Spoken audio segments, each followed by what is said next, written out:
Assalamualaikum warahmatullahi wabarakatuh. Saya Sin Purwakan dari kelompok 3 kelas C Termodinamika.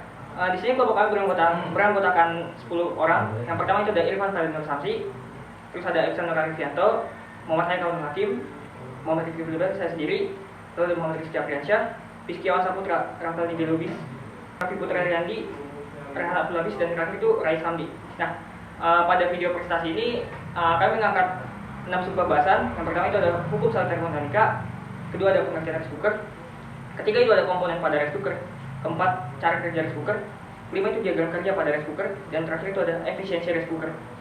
Yang pertama, hukum termodinamika. Nah, hukum termodinamika satu ini menyatakan bahwa energi tidak dapat diciptakan atau dimusnahkan, hanya dapat berubah bentuk. Dalam konteks rice cooker, prinsip ini menerapkan apabila proses kalori diberikan kepada sistem dan sistem melakukan kerja, maka persamaan yang akan terjadi itu adalah perubahan energi dalam, yaitu dimana kalori dikurangi dengan kerja atau usaha dari sistem tersebut. Nah, kita masuk ke pembahasan kedua, yaitu pengertian rice cooker. Rice cooker ini adalah penanak nasi. Rice cooker ini memanfaatkan energi listrik, tentu saja dari energi listrik tersebut sekitar 600, 200, 300 atau 800 watt dan seterusnya, tergantung dengan spesifikasi rice cooker yang akan dianalisis. Dalam rice cooker ini memiliki elemen panas yang berada di bawah, samping, dan atas. Nah, rice cooker ini bekerja dengan menerapkan konsep konveksi energi listrik konveksi dari energi listrik menjadi energi panas. Nah, listrik yang diberikan itu memiliki energi potensial yang kemudian diubah menjadi energi termal atau energi panas. Proses ini terjadi ketika arus melewati resistor dan akan menghasilkan panas dan akan memanaskan panci atau inner pot di tempat nasi berada. Nah, sekarang masuk ke komponen pada rice cooker. Yang pertama itu komponen pada rice cooker ada lead handle. Ini lead handle. Lead handle ini berfungsi sebagai pegangan dari rice cooker tersebut. Kedua ada steam release. Ini steam release.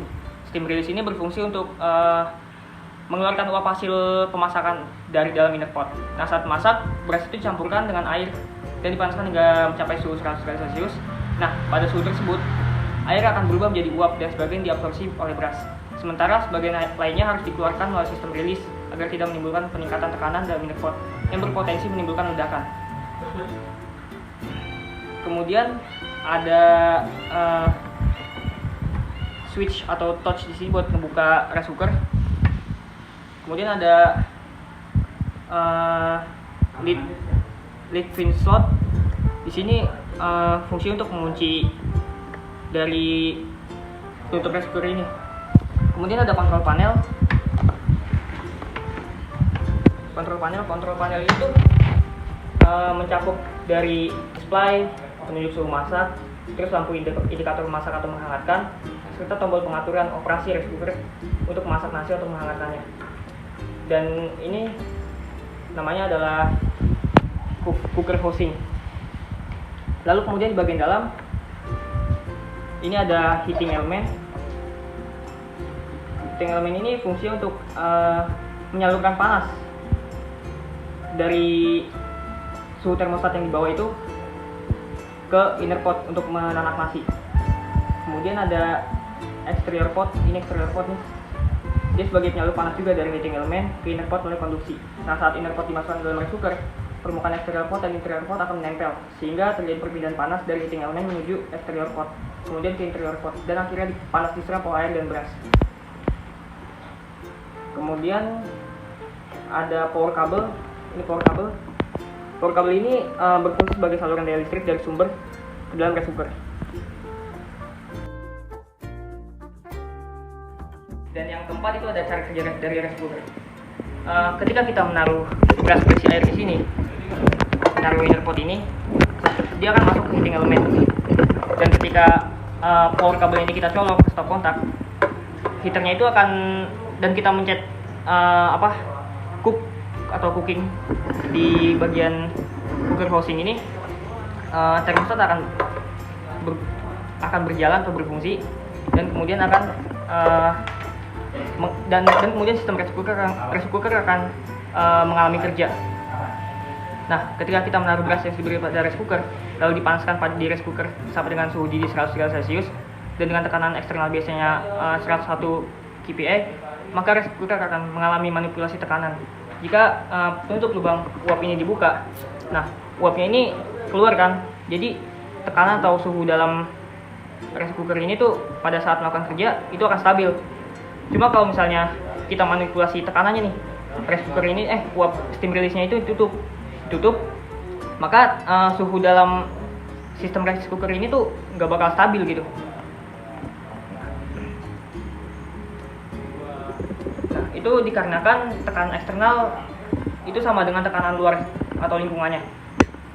Nah, berdasarkan prinsip termodinamika, yang dimana jika ada suatu zat cair yang akan menguap, apabila tekanan uap gas yang dihasilkan dari zat cair adalah sama dengan tekanan yang dihasilkan oleh cairan sekitarnya, maka tekanan uap akan sama dengan tekanan cair.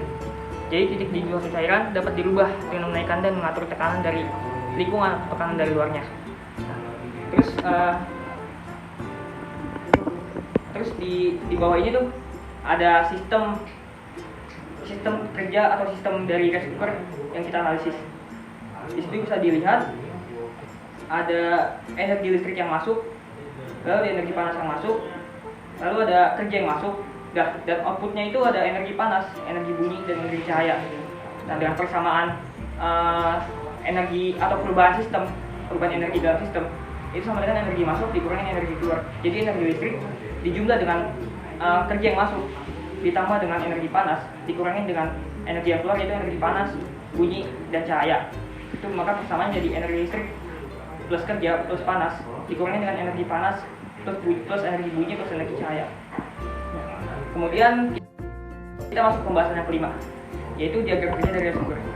Nah, bisa dilihat di bawah ini itu ada diagram kerja dari rice cooker, di mana tekanannya itu konstan dan ada perubahan volume. Di mana dalam sistem rice cooker yang kita analisis itu tekanan yang diberikan sekitar 300 watt. Nah, dengan tekanan konstan seperti itu ada perubahan volume dari volume 1 ke volume 2 saat sistem mengalami kerja. Nah, kita ambil contoh misalnya kita sudah menaruh beras dalam inner pot, lalu kemudian kita mencolok power kabelnya itu, kan dia kan melakukan kerja. Nah, dari volume awal yang bentuknya beras dan air yang berisi dalam inner pot, maka dia akan berubah selama proses kerja itu terjadi, kerja dalam sistem terjadi, berubah ke volume 2 atau sudah menjadi nasi. Nah, panas tersebut bergerak dari suhu tinggi ke suhu yang rendah.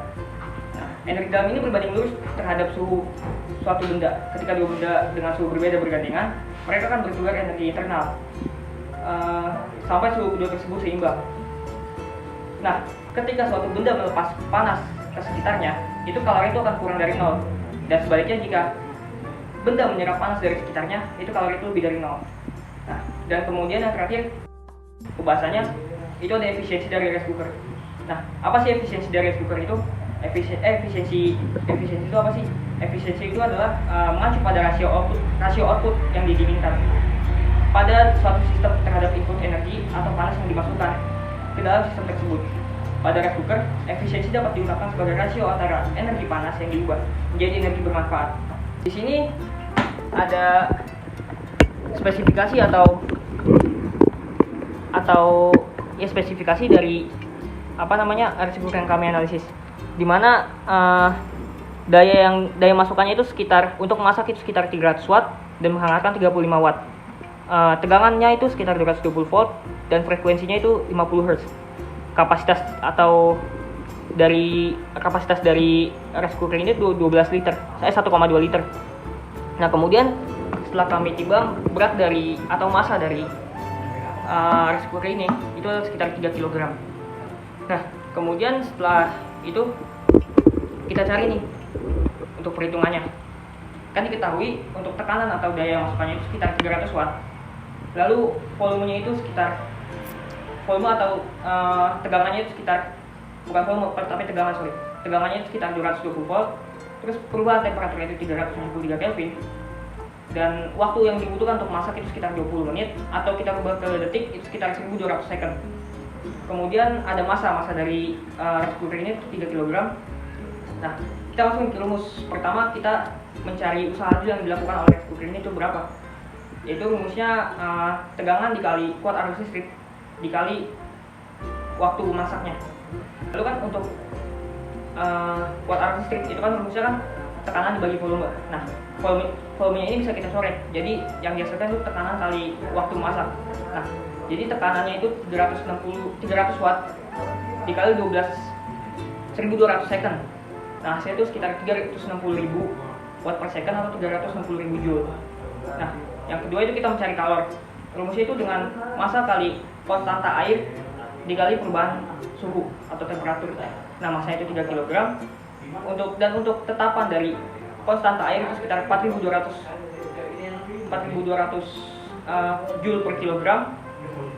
Kemudian perubahan temperaturnya 370 Kelvin. Nah, 370 Kelvin itu dari mana? Karena kan pada saat air mendidih, pada saat kita menahan nasi itu kan diperlukan suhu sekitar 100 derajat Celcius. Nah, itu kita ubah jadi Kelvin, jadi sekitar 370 Kelvin. Nah, setelah dikali semua, itu hasilnya 4.699.800. Nah, untuk rumus efisiensinya itu efisiensi sama dengan kalor dibagi usaha atau kerja dikali 100%. Dimana kalornya ini sekitar 4.699.800 dibagi dengan 360.000 dikali 100%. Jadi hasilnya itu sekitar 13,055%. Sekian presentasi dari kelompok 3 pada penerapan dari rice cooker. Saya tutup. Terima kasih. Wassalamualaikum warahmatullahi wabarakatuh.